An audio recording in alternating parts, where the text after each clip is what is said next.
Jadi saya teruskan.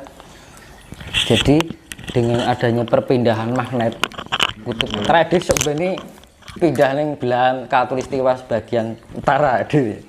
Yang gitu. Karena perputaran ini. Nah, terus akhirnya kutub Antartika pecah, biar. Iya kan? Mencair. Terjadilah global warming. Pemanasan global. Itu untuk pemulihan itu selama 3 tahun. Oke, wong kaliran mas. Krisis pangan ya? Iya. Karena terutama adalah air. Akhirnya apa? Manusia kan sudah semena-mena dengan alam. Air diregeti, di ora diopeni, mungkin direget-regeti tok. Iya.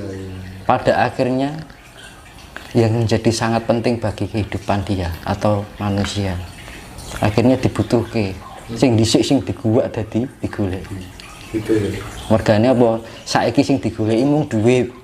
Ning ora peduli dengan alam. Iya. Sok mben duit ora guna, sing digoleki urip-uripe apa saka banyu.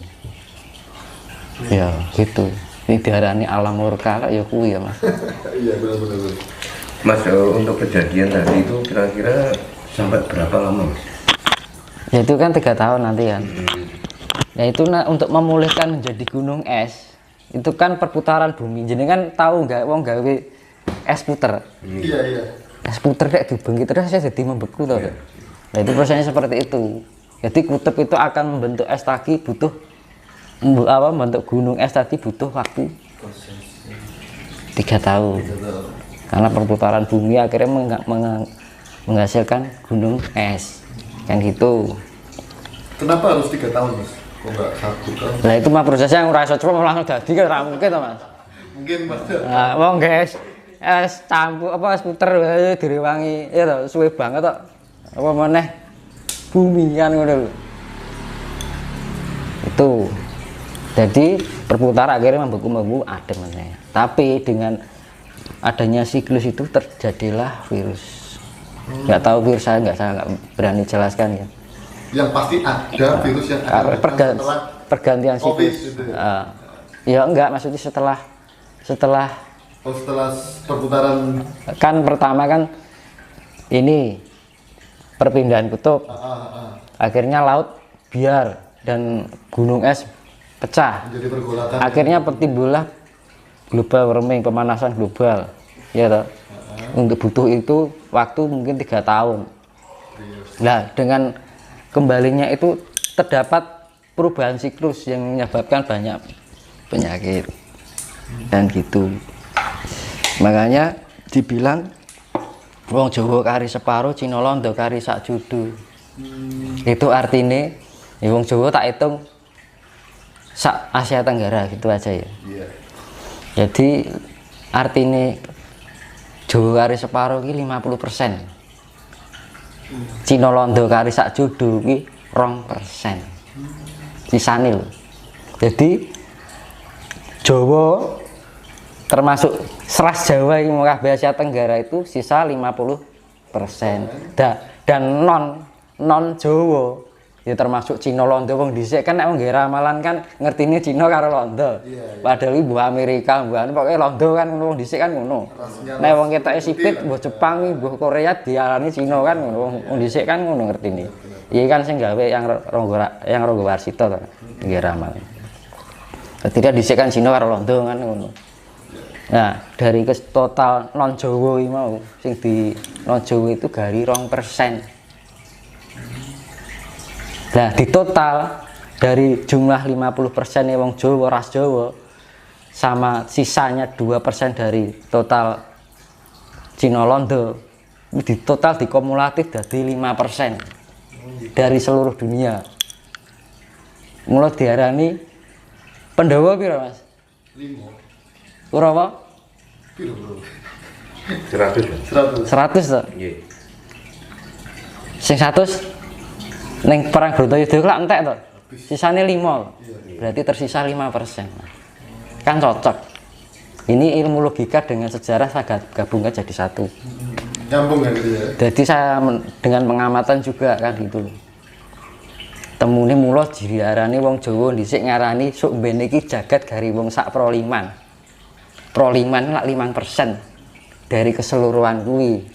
Jadi 5% kuwi sing 50% wong ras Jawa. Sing 2% kuwi. Dadi 2% karo 50% kuwi digabungke nek secara keseluruhan kumulatif dunia itu 5%. Bayangkan. Nek dhewe sik slamet. Sik maksudnya beruntung ngono lho. Ora akeh kebane saiki 2% wong sak jagat. Ya akeh lho ya. Anu lho. Ning 50% ya Jawa ya piro kan mung ini kan beruntung banget iki. Liyane berarti rek 2% sak negarane piro. Makane tersisa 2%. Akhirnya gak ibaratnya sing 2% iki ora di bapak, ora di ibu. Ibaratnya kehilangan Pak Mbok. Akhirnya apa? Gandul ning Nusantara. Jadi sok ben iki melu gabung Nusantara Jaya. Karena apa? Dengan adanya perubahan pergantian alam. Jawa iki sini jerone emas tok, Mas. Jadi sok ben nek mau selamat nang kono ya. Zaman sok ben iku logam-logam mulia yang muncul dari dalam perut bumi. Apa yang menjadi indikasi bahwa perut bumi Pulau Jawa ini banyak emas? Nah, saya penglihatan saya seperti itu, Mas. Jadi kandungan emas di Pulau Jawa itu banyak karena apa?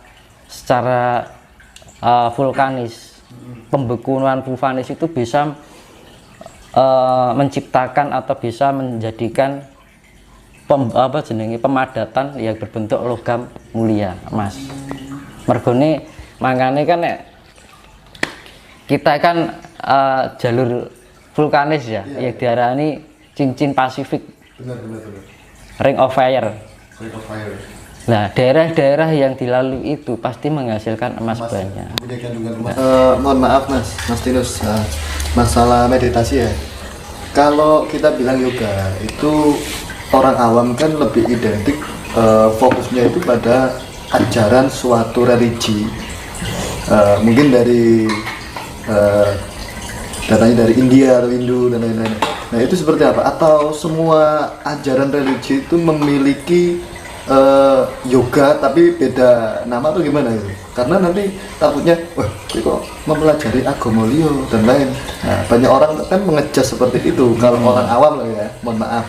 Ya itu kita intinya nggak usah terpengaruh paham sana paham sini.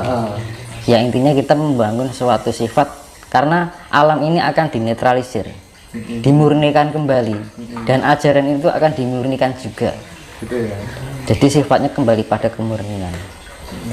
Kemurnian itu sifatnya tidak diada-adakan tapi benar-benar ada yang dinamakan sejati. Nah gitu ya, soalnya banyak gini, banyak orang yang tidak mau mengakui gitu loh, ketika itu tidak dari golongan saya meskipun toh itu benar.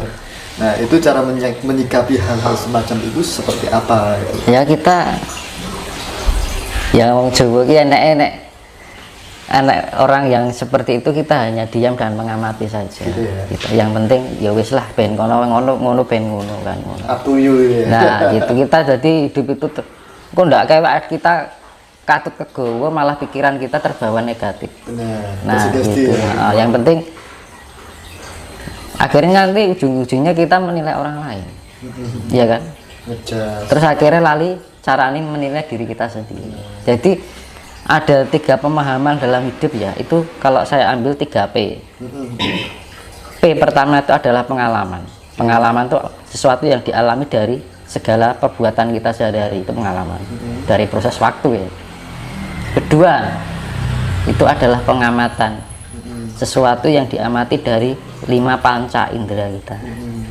Ya, kalau kita sudah mengamati dari pengalaman dan pengamatan itu, wis paham, baru kita bisa menerapkan dalam diri kita. Syukur-syukur tinggu wong liya, kan gitu. Karena enaknya hidup itu saling berbagi, itu. Dan bisa manfaat. Dan jangan sampai kalau sudah pintar, jangan merasa diri kita pintar, karena asalnya pintar yo di sekolah bodoh kan gitu.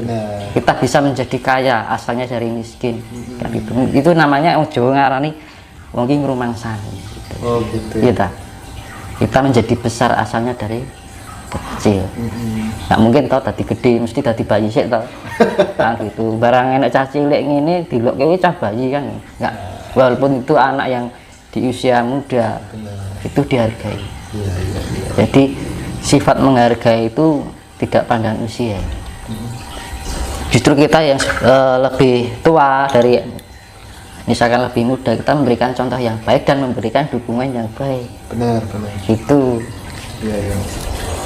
itu yang namanya hamemayu hayuning sasono.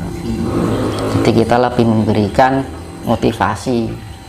Kalau kita sudah merasa pintar atau ya nggak merasa pintar, kalau kita sudah bisa memahami, kita memberikan motivasi. Yang tidak mengerti biar mengerti, ayo toh. Itu ada kebersamaan. Tapi nek rumah so pinter terjadi perselisihan. Nah dunia ini kan hancur-hancuran gara-gara itu kan. Nah ini mau sampai kapan gitu. Akhirnya kok alam yang bertindak karena sudah terlalu banyaknya sifat-sifat yang seperti itu. Nanti saya jelaskan, nanti saya hubungkan dengan kaitannya yang akhir zaman itu ada hubungannya dengan kisah wayang, yaitu Baratayuda Jaya Binangun. Jadi masalah itu nanti kalau kan manusia kan diberi 5 indera yang sudah bawaan dari lahir ya, perasa, penciuman, peraba, penglihatan, dan pendengaran. Nah, dengan kita bisa melatih spiritual itu, kita bisa meningkatkan tingkat kefokusan dan kesadaran kita. Jadi tujuan spiritual kan di benak dhewe luwih fokus, luwih tenang, ya kan, luwih sadar. Lah kalau kita sudah menemukan pada titik, jadi setiap pendengaran itu punya cakra, penglihatan itu punya titik kefokusannya disebut cakra, penciuman juga, perasa juga, akhirnya menjadi satu. Nah itu yang dinamakan cakra, gitu kan. Nah cakra ini bila dilatih terus menerus, akhirnya orang cenderung mempunyai indera keenam.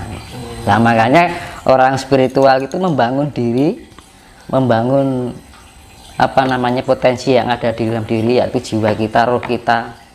Akhirnya orang cenderung mesti mengkait-kaitkan dengan gaib. Padahal fungsi utama kan kita hanya untuk mencari ketentraman. Benar. Iya. Berarti garis besarnya indera keenam itu bisa dipelajari Mas ya? Indera keenam itu sifatnya horizontal. Horizontal ya. Ya, horizontal itu lingkup bumi. Iya. Jadi macam-macam, bisa menerawang, akhirnya bisa pengobatan, macam-macam. Itu indera keenam. Bisa ketemu leluhur itu, bisa ketemu siapa yang nggak kelihatan, leluhur kita, mbah-mbah kita bisa telusuri. Nah nanti diolah lagi terus cakra kita. Cakra kita diolah di 4 unsur yang ada di dalam diri kita, itu kan unsur air, tanah, bumi, angin. Itu di satu.